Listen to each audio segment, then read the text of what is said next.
Atos, capítulo 17. Paulo em Tessalônica e em Bereia.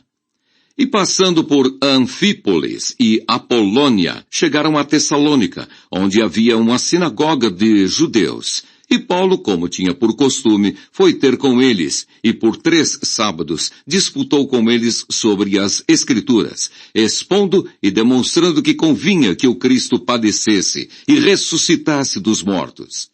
E este Jesus que vos anuncio, dizia ele, é o Cristo. E alguns deles creram, e ajuntaram-se com Paulo e Silas, e também uma grande multidão de gregos religiosos, e não poucas mulheres distintas. Mas os judeus desobedientes, movidos de inveja, tomaram consigo alguns homens perversos dentre os vadios, e ajuntando o povo, alvoroçaram a cidade, e assaltando a casa de Jason, procuravam tirá-los para junto do povo.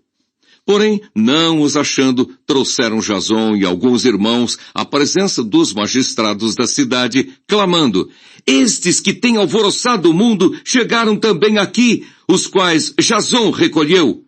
Todos estes procedem contra os decretos de César, dizendo que há outro rei, Jesus. E alvoroçaram a multidão e os principais da cidade que ouviram estas coisas, tendo, porém, recebido satisfação de Jason e dos demais, os soltaram.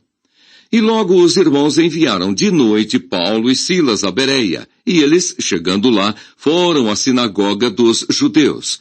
Ora, estes foram mais nobres do que os que estavam em Tessalônica, porque de bom grado receberam a palavra, examinando cada dia nas Escrituras se estas coisas eram assim. De sorte que creram muitos deles, e também mulheres gregas da classe nobre, e não poucos varões. Mas logo que os judeus de Tessalônica souberam que a palavra de Deus também era anunciada por Paulo em Bereia, foram lá, e excitaram as multidões. No mesmo instante, os irmãos mandaram a Paulo que fosse até ao mar, mas Silas e Timóteo ficaram ali. Paulo em Atenas, o seu discurso no Areópago.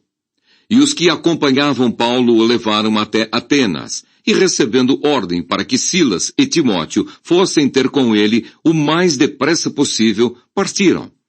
E enquanto Paulo os esperava em Atenas, o seu espírito se comovia em si mesmo, vendo a cidade tão entregue à idolatria. De sorte que disputava na sinagoga com os judeus e religiosos, e todos os dias na praça com os que se apresentavam. E alguns dos filósofos epicureus e estoicos contendiam com ele. Uns diziam, que quer dizer este paroleiro? E outros, parece que é pregador de deuses estranhos, porque lhes anunciava a Jesus e a ressurreição. E tomando-o, o levaram ao Areópago, dizendo, poderemos nós saber que nova doutrina é essa de que falas? Pois coisas estranhas nos trazes aos ouvidos, queremos, pois, saber o que vem a ser isso. Pois todos os atenienses e estrangeiros residentes de nenhuma outra coisa se ocupavam, senão de dizer e ouvir alguma novidade. E estando Paulo no meio do Areópago, disse, varões atenienses, em tudo vos vejo um tanto supersticiosos, porque passando eu e vendo os vossos santuários, achei também um altar em que estava escrito, ao Deus desconhecido.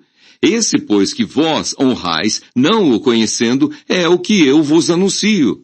O Deus que fez o mundo e tudo que nele há, sendo o Senhor do céu e da terra, não habita em templos feitos por mãos de homens, nem tampouco é servido por mãos de homens, como que necessitando de alguma coisa, pois ele mesmo é quem dá a todos a vida, a respiração e todas as coisas.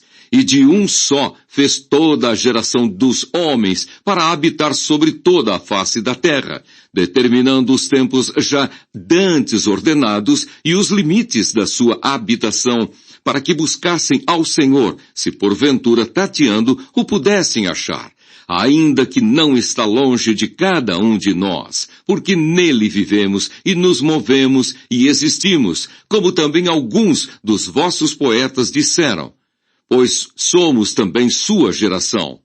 Sendo nós, pois, geração de Deus, não havemos de cuidar que a divindade seja semelhante ao ouro, ou à prata, ou à pedra esculpida por artifício e imaginação dos homens. Mas Deus, não tendo em conta os tempos da ignorância, anuncia agora a todos os homens em todo lugar que se arrependam, porquanto tem determinado um dia em que com justiça há de julgar o mundo por meio do varão que destinou, e disso deu certeza a todos, ressuscitando-o dos mortos.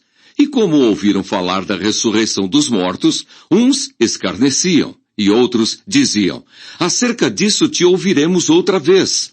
E assim Paulo saiu do meio deles. Todavia, chegando alguns varões a ele, creram, entre os quais estava Dionísio, o Areopagita, e uma mulher por nome Damaris, e com eles outros.